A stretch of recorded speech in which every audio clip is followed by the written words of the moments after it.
ভাই 2 দিন আগে এই শার্টটা আপনাদের এখান থেকে নিয়েছিলাম, একটু চেঞ্জ করে দেন। চেঞ্জ করবেন? শার্টে কি সমস্যা ভাই? ভাই শার্টে কোনো সমস্যা নাই, শার্টটা আমার ছোট ভাইয়ের জন্য নিয়েছিলাম তো, ওর সাইজটা সবই ঠিক আছে কিন্তু ওর পছন্দ হয় নাই। ও আচ্ছা ঠিক আছে, আপনি আমাদের ডিসপ্লেতে দেখেন, ওই সব শার্টগুলোর প্রাইস একই, আপনি যে কোনো একটা নেন। এখান থেকে আমি যে কোনো একটা নিতে পারবো? আচ্ছা আমি পছন্দ করে জানাইতেছি।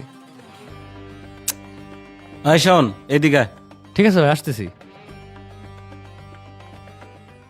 তুই যে ওই শার্টটা কাস্টমারের ফেরত দিতেছা, ওই শার্টে তো কোনো সমস্যা নাই, তাইলে তুই কি বুঝে শার্টটা ফেরত দিলি? ভাই উনি 2 দিন আগে শার্ট নিছে, লেবেলগুলোও ছিঁড়ে নাই, তাই ফেরত দিয়ে দিলাম। ওনার ভাইয়ের নাকি পছন্দ হয়নি। পছন্দ না হইলে কি ফেরত দিতে হইব নাকি? ওনার দরকার হলে নতুন একটা কিনে নিব, আমার বেচা কেনা পারবো। এবার না হইলে তো আমি ব্যবসা বাড়াইতে পারবো না। তাও ভাই এইভাবে বেচা কিনা বাড়ায় তো টিকে থাকা যাইব না। আর একটা কথাও না, আমি যেটা বলছি ওইটাই। আর যদি আমার কথা না শুনতে মন চায় তাহলে দোকানে আসিস না। আর ওনারে ফেরত দিছাই, আর কাউরে যেন না দেখি। এই একটা চা দিও তো। শাওন ভাই, মন খারাপ কেন? এইভাবে বসে আছো? আর বইলেন না, মাহফুজ ভাই খালি রাগারাগি করে। আজকে একটা কাস্টমার আইছিল শার্ট পাল্টাইতে, সেটা পাল্টাই দিছি দেখে আজকেও রাগারাগি করছে। উনি যদি চেঞ্জ করে না দিতে বলে তাহলে দেও কেন? আমিও তো একটা দোকানের মালিক, যদি আমার কর্মচারী আমার কথা না শুনে আমিও তো রাগারাগি করুম। আমি কি আমার স্বার্থে শার্ট চেঞ্জ করে দিছি নাকি? আমি ওনার ব্যবসার স্বার্থেই শার্টটা চেঞ্জ করে দিছি। ওনার ব্যবসার স্বার্থে? ভাই বিষয়টা আমার খুলে বলো তো। এই যে কাস্টমারটারে শার্টটা ঘুরাই দিলাম, এই লোক যদি আবার শপিং করতে চায় তাহলে সর্বপ্রথম আমাদের শোরুমে আসবো। এমনকি তার পরিচিত অন্য কেউ শপিং করতে চাইলেও সে আমাকে দোকানটাই সাজেস্ট করব। এই ব্যবসায় কাস্টমারের আস্থা অর্জন করাটা অনেক জরুরি। আর আমরা যে কাস্টমারের আস্থা অর্জন করতে পারুম সে আমাদের রিপিট কাস্টমার হইব। আর রিপিট কাস্টমার ছাড়া এই ব্যবসায় উন্নতি করা যায় না। শাওন ভাই, তুমি ভালো একটা কথা বলছো, আমি এইভাবে কখনো ভাইবা দেখি নাই। ভাই মালিকরা যে কেন এভাবে চিন্তা করে না সেটাই আমি বুঝতে পারি না। তারা খালি ক্ষণিক লাভের পিছে ছুটে, দীর্ঘমেয়াদী ব্যবসার কথা ভাবে না। পোলাটা ভালো ব্যবসা বোঝে, পরে যা কাম হইব।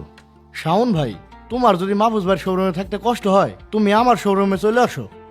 আমার শোরুমটা হয়তো মাহফুজ ভাইয়ের চাইতে একটু ছোট, ওনার মতো বেতন দিতে পারুম না, তবে আমার বিশ্বাস আমরা দুইজন মিলে যদি পরিশ্রম করি তাইলে দুইজন অনেক উপরে যাইতে পারুম।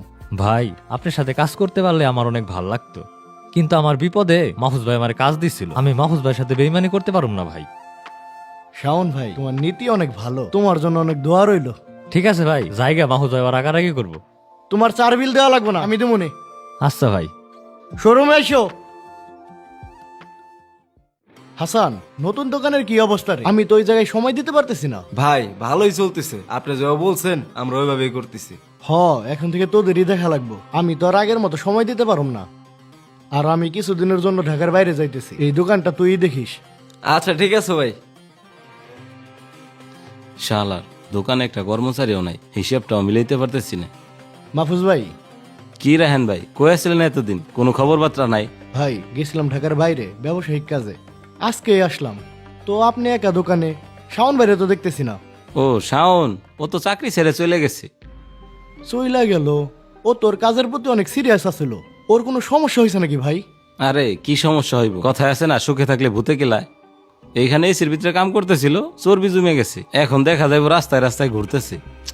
ও তো এই ধরনের ছেলে না, ও তো অনেক কর্মঠ ছেলে, ও শুধু শুধু চাকরি ছেড়ে দিব? আরে ও কিসের কর্মটা ছিল, ও পারতোই খালি মিষ্টি কথা কইবে, কাস্টমারের সাথে খাতির বানায় আমার লস করাই দিত। আপনারও হয়তো মিষ্টি কথা কয়ে বলেছি, ও গেছে আমি বাঁচছি।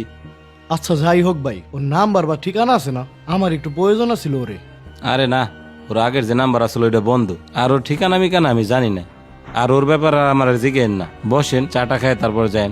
না ভাই, আজকে আর বসুম না, আসবানি অন্য সময়। এইটাই তো সেই গার্মেন্টস। আমি গেটের সামনে আছি, আসো। আরে শাওন ভাই, তুমি এইখানে? রাইহান ভাই, এখন বলতেছো রাইহান ভাই, তুমি ওইখান থেকে চলে আসবা, আমার একবার বইলে আসবা না? আমি তোমার কত খুঁজছি।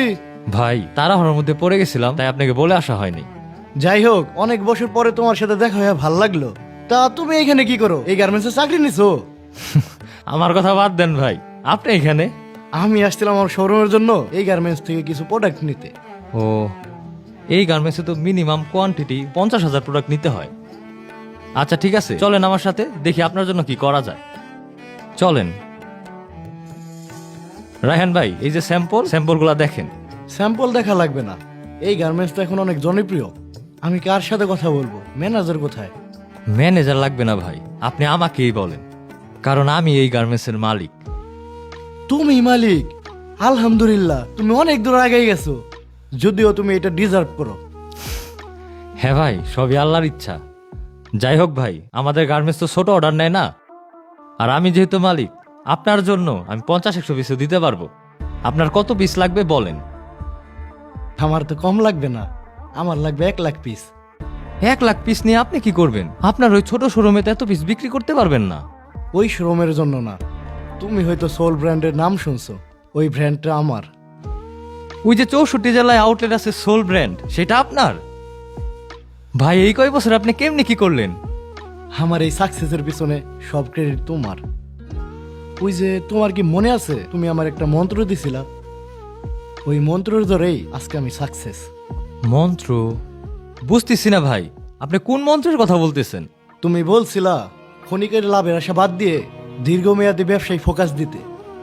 তোমার ওই কথাটাই আমি আমার কাজে মন্ত্রের মতো প্রয়োগ করছি। এরপর থেকে আমার রিপিট কাস্টমার আসা শুরু করে, আর এইভাবেই আজ আমি এত দূর।